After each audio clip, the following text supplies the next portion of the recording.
जिसमें मनुष्य, प्रकृति, व्यक्ति, समूह सब तृप्त थे, सब विकसित हो रहे थे एक साथ, सबका संतुलन था। शरीर, मन, बुद्धि की तृप्ति के साथ साथ आत्मा की तरफ की दिशा सर्वत्र पकड़ी गई थी, कलह नहीं थी।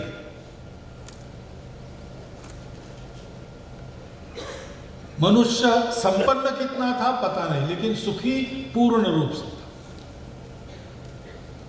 समृद्धि की आज की परिभाषा तब लागू की नहीं जा सकती, उस पैमाने पर कितने बड़े थे पता नहीं, लेकिन मनुष्य को अपनी शरीर, मन, बुद्धि की सारी आवश्यकताओं को और आत्मा की आवश्यकताओं को भी पूर्ण करने के साधन सुलभ और सहज थे।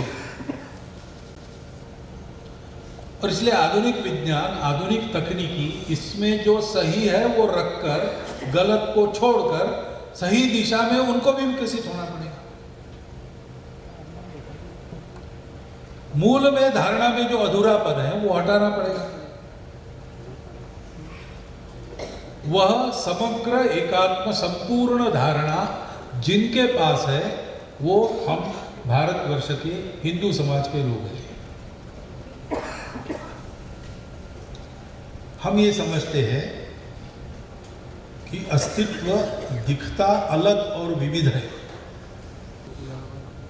इस सत्य के साक्षात्कार के आधार पर हमारा राष्ट्र जीवन, समाज जीवन खड़ा हुआ। और स्वाभाविक जब ये हम कहते हैं कि विविध दिखता है एक, तो दुनिया में जितना कुछ दिखता है वो क्या है? वो मेरा अपना है, मैं ही हूं, सब में मैं हूं, मुझ में सब है।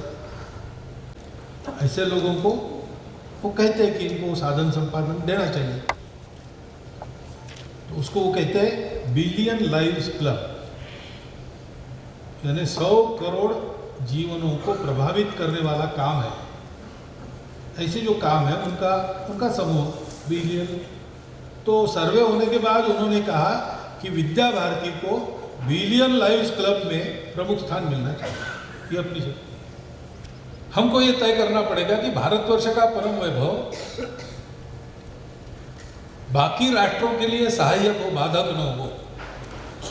सभी राष्ट्रों का वैभव सृष्टि को संपन्न करने के काम में आए, विश्व को संपन्न करने के काम में आए।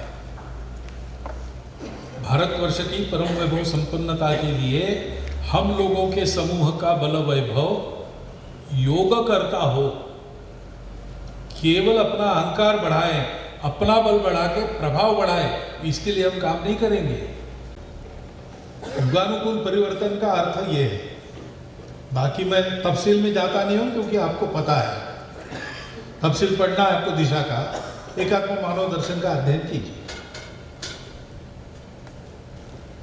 उसमें यह होने के लिए विभिन्न प्रकार के कार्य क्षेत्रों में, विभिन्न दिशाओं में हमको किस दृष्टिकोण से किस दिशा में आगे बढ़ना पड़ेगा, इसका विस्तृत विवरण है। और हमारे पास वो आते भी रहता है, हमने सुना है। इसमें हमारी भूमिका है, हमारी ही भूमिका है। यानी ये काम भारतवर्ष ही कर सकता है और कुछ नहीं कर सकता।